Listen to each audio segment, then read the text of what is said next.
ላለፉት 3 ወራት ከኦክቶበር እስከ ዲሴምበር ድረስ ከሚዲያ ጠፍታል። ኦፍ ኮርስ ሶሻል ሚዲያ ላይ አልፎ አልፎ እስከ ኖቬምበር አጋማሽ ላይ ትጽፍ ነበረ። ጠፍተ ነበረና በሰላም ነው የጠፋው ከሚዲያ ከመደበኛው ሚዲያ? በሰላም ነው የጠፋሁት። የምሰራው ስራ አካል ነው። ወደፊት እነግርሃለሁ። አሁን ከነገርኩ ደግሞ ጥሩ አይሆንም።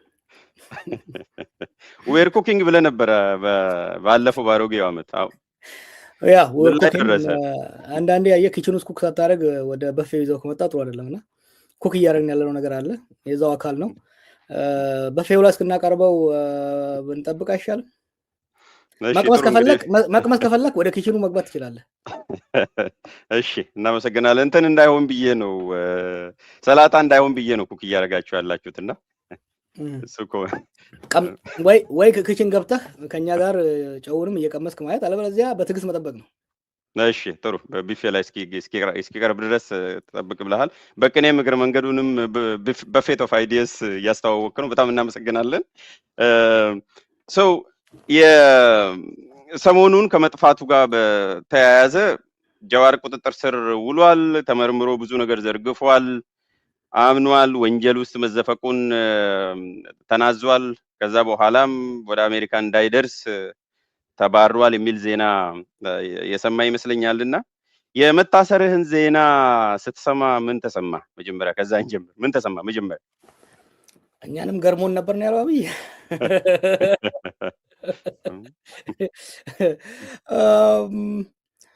ሁለት ነገር እንትኑ የጭብጡን ትላንት እንዳልኩት ያው ጉዳዩ በህግ ስለተያዘ አሁን እያረጀውም ስለሆነ የሰዎች ምክር እንዲሁም የሙያተኞች ዋጋ በጣም ከፍ እያለልኝ ነው የመጣ ያለውና ስለዚህ ያንተን ሙያ ሰዎች ላለማስከፋት ጉዳዩ ላይ ኮሜንት አላደርግም።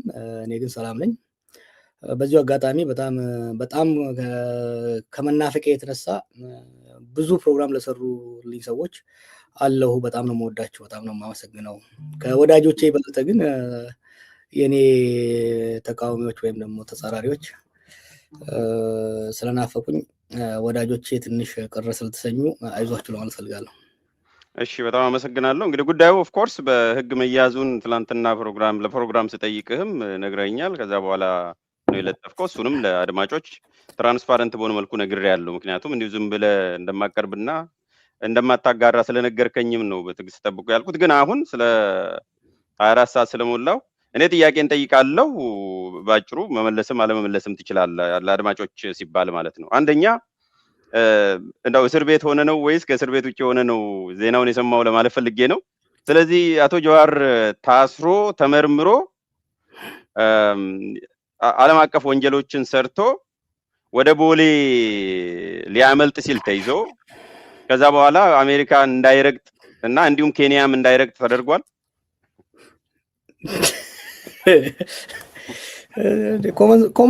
ኮመን ሴንስ መሞቱን ለምን አልተነገረንም ለቅሶ እንድንደርስ?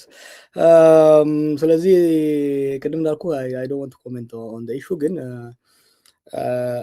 በሌጋሊ ራሱ ባያዝ እኮ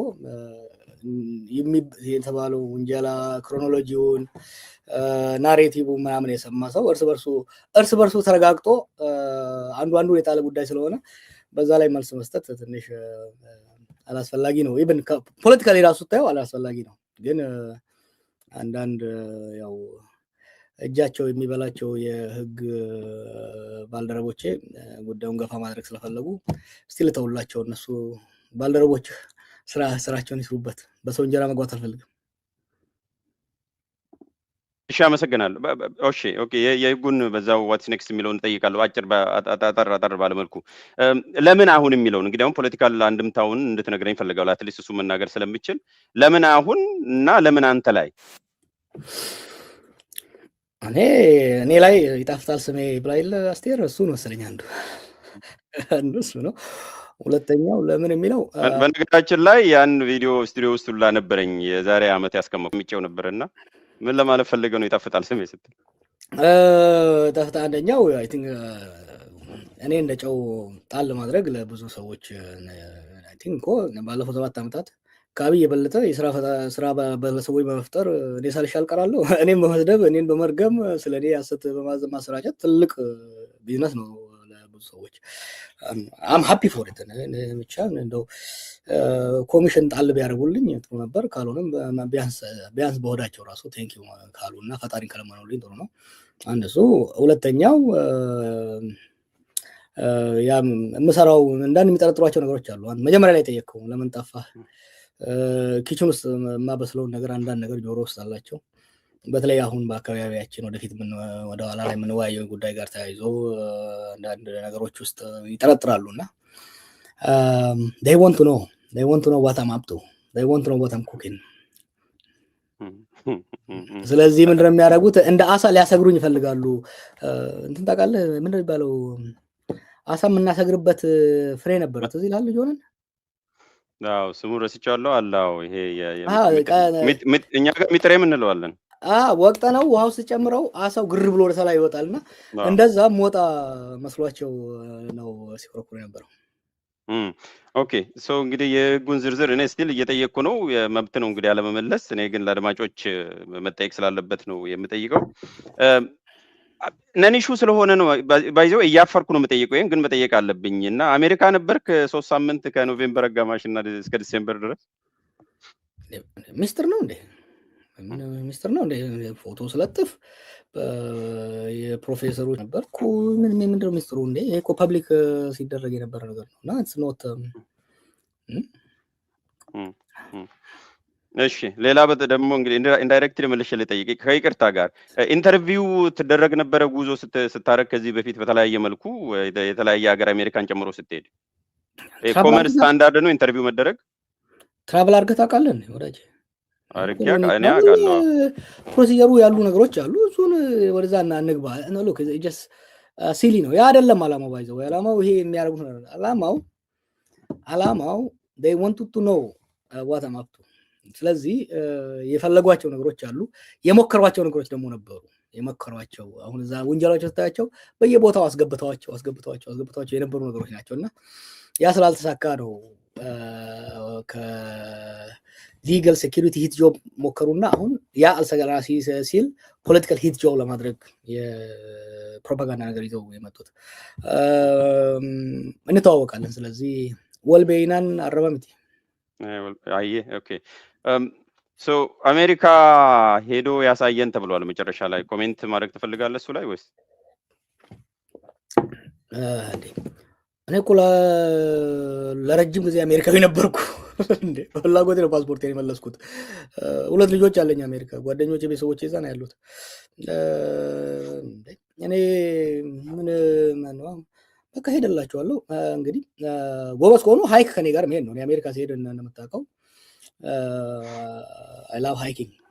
ስለዚህ አሜሪካ ሄዶ ያሳየኛል ሰው ሰልፍ ያዝና ግን ያቺን 8 ሰዓት የ20 ማይል ሃይክ ማድረግ መቻል አለበት ከኔ ጋር። በጣም ጥሩ። ሶ what is next? እንግዲህ የህግ ጉዳዩን ህግ ይዞታል ብላል። ኦፍ ኮርስ ፐብሊክም ለጥፋል። ቅድምም ስለተያያዘ ኮሜንት ማድረግ አልፈልግም በይዘት ላይ ያልኩ ነው። እኔ ደጋግሜ እየጠየቅኩ ነው። የመጨረሻ ሶ what's next? ምንድነው በዚህ ጉዳይ ምን እንጠብቅ? ወይስ አድማጭ ተመልካቾች ምን ይጠብቁ? ያው የህግ ባለሙያዎቹ የሚያደርጉትን ነገር እከታተላለሁ፣ እፈጽማለሁ። ለህዝብ ማወቅ ያለበትን ነገር በሂደት አሳውቃለሁ። ለህዝብ እናሳውቀው ያው ፐብሊክ ፊገር እንደመሆኔ ለህዝብ ማወቅ ያለበትን ነገር አሳውቃለሁ። ከዛ ውጪ ያው በህጉ ጉዳይ ላይ የህጉን ሰዎች እከተላለሁ። በግብርና ጉዳይ ላይ የግብርና ባለሙያዎችን፣ በፋይናንስ ላይ የፋይናንስ ሰዎችን መከተል አስፈላጊ ነው እና እሱን ለምናሳውቅ ይሆናል። will follow that but it's not እኔ ባይዘው እኔ ስሜ ስለጠፋ ምናምን I don't care። ግን ሌሎች ተቋማትም ምናምን ስለተነካካ ይሄ አንዳንድ ግንኙነቶችን ሊያሻክር ስለሚችል ያንን ክሊር ለማድረግ የሚሰሩ ስራዎች ይኖራሉ። ወደፊት የሚታወቅ ይሆናል። ግን we are taking it serious ምን እንትን እናደርገዋለን። እሺ እንግዲህ የበርደን ኦፍ ፕሩፍ እኛ ጨርሰናል። አላደረኩም ካለ ራሱ ይናገር ብሏል። አቅርብ ተብሏል። አቅርብ ያለው ይለጥፍ ተብሏል። ትላንትና ለጥፋል። እንግዲህ ማድረግ የምንችለውን አድርገናል። ከዚህ በላይ ደጋግሜ ተመሳሳይ ጥያቄ ብጠይቅም የተለየ መልስ ሰጠኛል ብዬ ስለማላስብ ጊዜ መብላት አልፈልግም። ወደ ሰሞንኛ ጉዳይ እንሄዳለን። ወደ መጀመሪያው የርዕሰ ጉዳይ ከመሄዳችን በፊት አንድ ዜና ስቱዲዮ እንደገባን ሰምተናልና እሱ ላይ አስተያየት እንድትሰጥ ፈልጋለሁ። የፋኖ አንድነት ድርጅት ተፈጥሯል ወይም ፋኖ ወደ አንድ መጥቷል የሚል ሰምቻለሁና የሰማ ይመስለኛል። ምን አስተያየት አለ በሱ ላይ ባጭሩ? ለምን ጠየቀኝ? ለፋኖም ትዕዛዝ ይሰጣል ሲባል ስለነበረ በሌላ መልኩ ልጠይቅ ብዬ ነው። በአንድ ሳምንት ውስጥ የፋኖ አዛዥ የኦኤልኤ ምክትል ስላደረጉኝ ለዛ የጠየቀኝ መስሎኝ ነው። የኔ ኢንትረስት ኢትዮጵያ ውስጥ አንዱ ለመግባባት ይሻላል። ስለዚህ ብዙ ሆነው ከመሄዳቸው አንድ ሆነው ወደ መድረክ መቅረባቸው ለነሱ ትግል ብቻ ሳይሆን ለኢትዮጵያም ጥሩ ነው ብዬ ነው የማስበው። ለኢትዮጵያም ጥሩ ነው ብዬ ነው የማስበው። ምክንያቱም ብዙ ሆኑ ሶማሊያን ተመልከታ። አሁን አንዱ ችግር ምንድነው? ማዕት ናቸው ከተከፋፍለው። ስለዚህ ሰብሰብ ማለታቸው ወደፊት ፖለቲካል ሴትልመንት የፖለቲካ ስምምነት ድርድር ግዴታ ነው። ታውቃለህ፣ የኔን ሀሳብ ታውቀዋለህ። ኢትዮጵያ ውስጥ ፖለቲካ ድርድር አስፈላጊ ነው። ስለዚህ የተለያዩ ማህበረሰቦች በተለያየ አንጃ ከሚወከሉ አንድ በአንድ ወጣ ያለና የተስማማ መጀመሪያ የውስጥ ጉዳዩን በፍጭት በክርክር ከፈታ በኋላ አንድ አጀንዳ ይዞ ወደ መድረክ የሚመጣ ኃይል ማምጣቱ ጠቃሚ ነው ብዬ ነው የማስበው። በመንገዱንም ጥሩ ነጥብ ነው ያነሳውና ምናልባት ሳልጠይቅ ማለፍ የማልፈልገው አቶ ጀዋር መሐመድ በምርጫ ፖለቲካ ነው የሚያምነው፣ በህዝባዊ እምቢተኝነት ነው ወይስ አሁን ሶስተኛ ነካው የትጥቅ ትግል ወይስ በሁሉም? እኔ የሰላማዊ ትግል አራማጅ ነኝ፣ የኦፌኮ አባል ነኝ፣ የኦፌኮ አመራር አካል ነኝ። ስለዚህ ይሄ አምቢጊቲ የለውም። ነገር ግን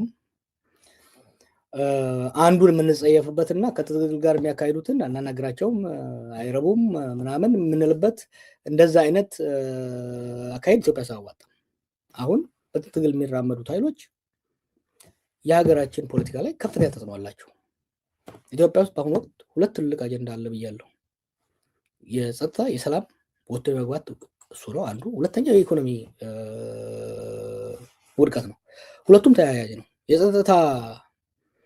የጸጥታ ችግሩ፣ የደህንነት ችግሩ፣ የሰላም ችግሩ የኢኮኖሚውን በማሽቆልቆል ደረጃ ከፍተኛ ሚና አድርጎ ፈጥሯል። ስለዚህ የፖለቲካ ብልሽቱ የጸጥታ ችግር ፈጠረብን፣ የጸጥታ ችግሩ ደግሞ የኢኮኖሚ ችግር ፈጠረብን። እነዚህን ተያያዥ ነገሮች ለመፍታት በምናደርገው ስራ ውስጥ አንድም ልንጸየፈው የሚገባ ገዢውን ፓርቲ ጭምር ለዛ ነው የገዢው ፓርቲ ተቋማት የመንግስት ተቋማት ጭምር ጫና እየተደረገላቸው ግን ዘንባባም እየቀረበላቸው አማራጭም እየቀረበላቸው ወደ ሰላም እንዲመጡ አስፈላጊውን ጫና ማድረግ ግን በር ክፍት ማድረግ አስፈላጊ ነው። የታጠቁ ኃይሎችም በመንግስትም ወገን የታጠቁ በአማጺ ወገንም የታጠቁ በሲቪል ፖለቲካ የሚሳተፉ አንድ ላይ መምጣታቸው ግዴታ ነው። ጥሩ። ግን የአቶ ጀዋር መሐመድ የሰላማዊ ትግል አቀንቃኝም ሆኖ እንዲሁም የኦፌኮ አባል ሆኖ ከነኚህ ከታጣቂዎች ጋር ያለው ሚና ምንድን ነው? ከነሱስ ጋር ንግግርም ውይይትም መታከክስ ምን ያስፈልጋል የሚል ነው በተደጋጋሚ ሲቀርብ የነበረውና በዚህ ረገድ ያንተ ሚና ምንድን ነው? የኔ ዓላማ ኢትዮጵያ አንደኛ ስቴት ኮላፕስ እንዳይመጣ መከላከል ነው። ነምበር 1 ሴቪንግ ስቴት ኢዝ ክሩሻል። አንድ እሱ ነው። ስቴቱን ሴቭ ለማድረግ አሁን ያሉ ግጭቶች እንዲቆሙ ሌሎች ደግሞ እንዳይፈጠሩ ለማድረግ ዓላማዬ አሁን ያለኝ ዓላማ እሱ ነው። ሀገሪቷንም ከመበታተን ለመከላከል አዳዲስ ግጭቶች እንዳይፈጠሩ ያሉ ግጭቶችም እንዲከስሙ ከተፈለገ ደግሞ ከማንም በላይ የታጠቁ ኃይሎችን ማነጋገር ግዴታ ነው። ጸሎት ማድረግ ይቻላል። ከጸሎት ውጪ ግን የፖለቲካ ስራ እንስራ። ኢትዮጵያ ውስጥ ሰላም እናምጣ። ሀገርን ከመበታተን እንታደግ። ወደፊት የሚቀጥለው ትውልድ ወደ ዲሞክራሲ መሻገር እድሉን እና መረማመጃ እናዘጋጅለት ከተባለ አሁንም ደግሞ አለ ኦኤልኤ፣ ፋኖ፣ ህወሓት ሌሎችን ማነጋገር ግዴታ ነው። ልትወዳቸው አይገባም። አመለካከታቸውን ስብናቸውን ላትወድ ትችላለህ። but they are active players። ቅድም ብያለሁ። ሁለቱ የሀገራችን አጀንዳ የሰላምና የኢኮኖሚ አጀንዳ የታወቀው በጦርነት ምክንያት ነው። የዚህ ጦርነት ተዋናዮች ከኛ ከሲቪል ፖለቲከኞቹ የበለጠ የታጠቁ ኃይሎች ናቸው። ስለዚህ እኛ የሲቪል ፖለቲከኞቹ ከታጠቁ ኃይሎች ጋር መነጋገር የታጠቁ ኃይሎች ስለ እንግዲህ let me be very clear በአማጺም ያሉ በመንግስትም ያሉ የታጠቁ ኃይሎች የሀገሪቷን የወደፊት እጣ ፈንታ ወሳኝ ናቸው። እኛ በሲቪክ ፖለቲካ ውስጥ ያለን በመንግስት ውስጥም ይሁን ከመንግስቱ ውጪ ያለን እነሱም በማግለል ሰላም እናመጣለን ማለት የሚታሰብ ነገር አይደለም። ስለዚህ ለዚህ ነው የማገኛቸው። ወደፊትም ቀጥላለሁ። እሺ መልካም። እንግዲህ ከዚሁ ጋር ስለ የኢትዮጵያ ፖለቲካም እያወራን ስለሆነ ነው ወደዛ እየተንደረደርን ስለሆነ ነው እና ፐርሃፕስ ከዚህ ጋር ተያይዞ የሚነሳው ጉዳይ ቅድም ሀገራችንን እንዳትፈርስ ማድረግ የትውልድም ግዴታ አለብን የሚል ነገር አስቀምጣልና ከዚህ በፊትም ስትል ነበረ። ይሄ ኢትዮጵያ የመፍረስ የሚለው ነገርም ዛሬ ላይም ሆነ 2026 ላይ ተመሳሳይ አቋም ነው ያለው ወይስ ኦቨርሬትድ አይደለም? ወይ ኢትዮጵያ ልትፈርስ ነው፣ ልትፈርስ ትችላለች፣ ልትፈርስ ነው፣ እንዳትፈርስ ኢትዮጵያን ከመፍረስ ማዳን አለብን የሚለው ትርክትና እምነት ዛሬም ላይ ይዘሃል? ሁለት ነገር እዚህ ላይ ማየት ያስፈልጋል። አንደኛ አትሊስት ህዝባችን ፖለቲካ ሊቃኑ አሁን ስጋት ውስጥ ገብቷል። ከዚህ በተነሳ እየተጠነቀቀ እየሄደ ነው። ትንሽ ለውጥ አለ። የውጭ ሚና ግን በጣም የውጭ ኤክስተርናል ፋክተር ስቴት ኮላፕስ ሊያመጣ የሚችል ኤክስተርናል ፋክተሩ ግን በጣም ጨምሯል። ባለፉት ጊዜም አሁን በከፍተኛ ሁኔታ እያጠናው እየተከታተልኩም ሰዎችም እያገኘው ያለሁት በተለያየ አካባቢ እየተጓዝኩ ሰዎችን እያገኘው ያለሁት ዛሬም ጽፌዋለሁ። በሚድል ኢስት በዚህ በመካከለኛው ምስራቅ ሚድል ፓወር የሆኑ በኢኮኖሚም በወታደራዊ ኃይልም እየፈረጠሙ የመጡ እኛ ባለንበት አህጉር በተለይ በዚህ በአፍሪካው ቀንድ አካባቢ ላይ የተጽዕኖ ውድድርና ፉክክር ውስጥ የገቡ ኃይሎች ኦልሬዲ ችግር ውስጥ የገባ ሀገርና አካባቢ የባሰ ለማተራመስ እና ለመበታተን ያላቸው አቅም በጣም በጣም በጣም ከፍተኛ። ወደ ግብርናው እንመለስ። ውድማ ላይ እህል እየወቃህ እያለህ ትላንት ማታ የሆነ ዝናብ ዘንቦብህ ለማድረግ እየሞከርክ ትልቅ ዶፍ ሲመጣ የሚታየው አይነት ነገር ነው እኔ እያስፈራኛለሁ። ባለፈው ዓመት ብዙ ፎከስ አድርገን ስንሰራ የነበረው የውስጥ ሽኩቻዎችና የውስጥ ሁኔታዎች ወደ ባሰ እንዳይገፉን ነበረ የሀገሪቷን ሊቃን ለማቀራረብን ስንሞክር የነበረው። ወይ ያድነናል ወይ ይዞ ነው የሚሄደው። ለሁለቱም ወሳኝ ደግሞ እኛ የምንጫወተው ጨዋታ ነው እና ስጋቴ አሁን የውስጣዊ ስጋቴ መለስ ብሏል። ውጫዊ ስጋቴ ግን ከመቼም በላይ በጣም በጣም ከፍሏል። አመሰግናለሁ። ባለፈው አስቀምጣት የርካት ኢትዮጵያና አሁን 2026 ላይ ያለችዋን ኢትዮጵያንም አንድ ላይ ማየትም ስለሚያስፈልግ ወደ ሁለተኛው ርዕስም በደንብ እንድንገባ ነው። አንተ ኢትዮጵያ ያለችበት የዲፕሎማሲ ኩስመና ትላለህ። መንግስት ደግሞ አይደለም ይሄ የድላችን ልዩ ቁመና ነው ይላል። አሁን ይሄ ዲፕሎማሲ ኩስመና ነው ቁመና ነው? ማንን እንመን? ምን ላይ ነው ያለ ነው? ኩስመናን በነገራችን ላይ ከነሱ ነው የተቀበልኩት። ቃሉ ራሱ ፋሲኔቲንግ ነበርና ያደረገው ደግሞ አንዳንድ የተወሰዱ እርምጃዎች እያለ እየጮሃል ይሄ የሚድል ኢስት የሚድል ፓወርስ ዓለም ላይ ሁለት ነገር እየተፈጠረ ነው በአሁኑ ጊዜ በዲፕሎማሲው ረገድ።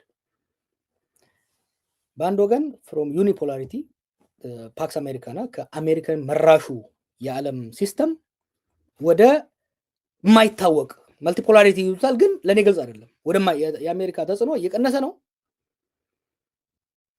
ቻይና እያደገች ነው።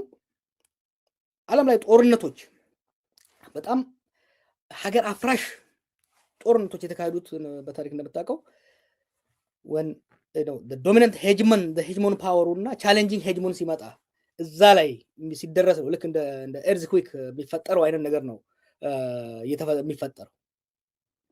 አሁንም እየመጣ ያለው የአሜሪካ ዶሚኔሽን ቻሌንጅ ሆኗል።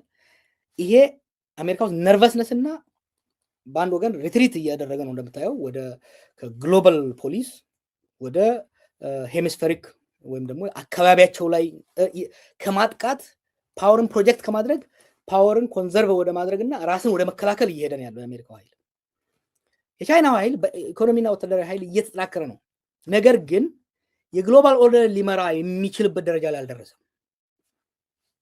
ራሻ ሰሞኑን እዛ አለ። ሶስቱ ጨዋታ እየሄደ ነው። ራሻውን አሜሪካኖች ራሻን ለመሳብ እየሞከሩ ነው። ቻይና ለመያዝ እየሞከረች ነው። ሶ ዊ ሃቭ ዚስ አት ዘ ቶፕ። ይሄ እየተካሄደ ባለበት ሁኔታ ደግሞ ሚድል ፓወር የምንላቸው መካከለኛ አቅም ያላቸው ባለፉት 40 ዓመታት ፈጣን ኢኮኖሚ እድገት በማስመዝገብ ወታደራዊና የጸጥታ ተቋም ብቃታቸውን በመጨመር ከራሳቸው አልፎ አሁን ውጫዊ ፉክክር ማድረግ የጀመሩ ጠንካራ ሚድል ፓወር የምንላቸው በተለይ በእኛ አካባቢ አስፈላጊ የሆኑ ቱርክ፣ ሳውዲ፣ ኤሚሬትስ፣ ካታር፣ እስራኤል እነኚህ ሀገሮች ፉክክር ውስጥ ናቸው። ይሄ ፉክክር ደግሞ እንደ ድሮ ቢሆን በፓክስ አሜሪካና ወይም ደግሞ በአሜሪካ ዶሚኔሽን ስራ በነበረው የዓለም ስርዓት ውስጥ ይገራ ነበር። ይሄ ፉክክር የዓለም ስርዓቱ ራሱ ትልልቆቹ ራሱ ሴትል አላደረጉም ተናክቷል የነሱ። ስለዚህ ሚድል ፓወሮቹ አሁን ከትልልቆቹ የበለጠ ሞር አሰርቲቭ እየሆኑ እየመጡ ነው። አንፎርቹኔትሊ ደግሞ የነሱ ፉክክር እኛ አካባቢ ላይ ነው። አንደኛ ሪሶርሱ በደንብ ገና ያልተነካ ነው። ሁለተኛ የራሱን ጥቅም ለመከላከል የሚያስችለው ውስጣዊ አቅም የሌለው አካባቢ ነው ሆርን ኦፍ አፍሪካ በአሁኑ ጊዜ። ይሄ ለችግር አጋልጦናል። ይሄ ነው አሁን እንግዲህ ትልቁ አስጊ ሁኔታ።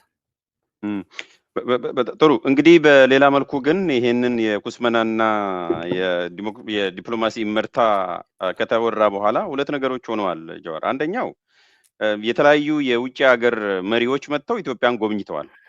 ይሄ ከዩቲዩበሮች እና ብሎገር ውጭ የሚታወቁ ሰዎች በተለይ የኤዥያ መንግስታት ጎብኝተዋል። የህንድ ጎብኝተዋል፣ የሲንጋፖር ጎብኝተዋል፣ የማሌዥያም ጎብኝተዋል። ብዙ ሀገራት ኢትዮጵያ መጥተው ጎብኝተዋል። እሱ የዲፕሎማሲ ስኬት አይደለም ወይ? አትሊስት መጎብኘታቸው ፋክት ነው። ሁለተኛ ዛሬ ደግሞ ዜና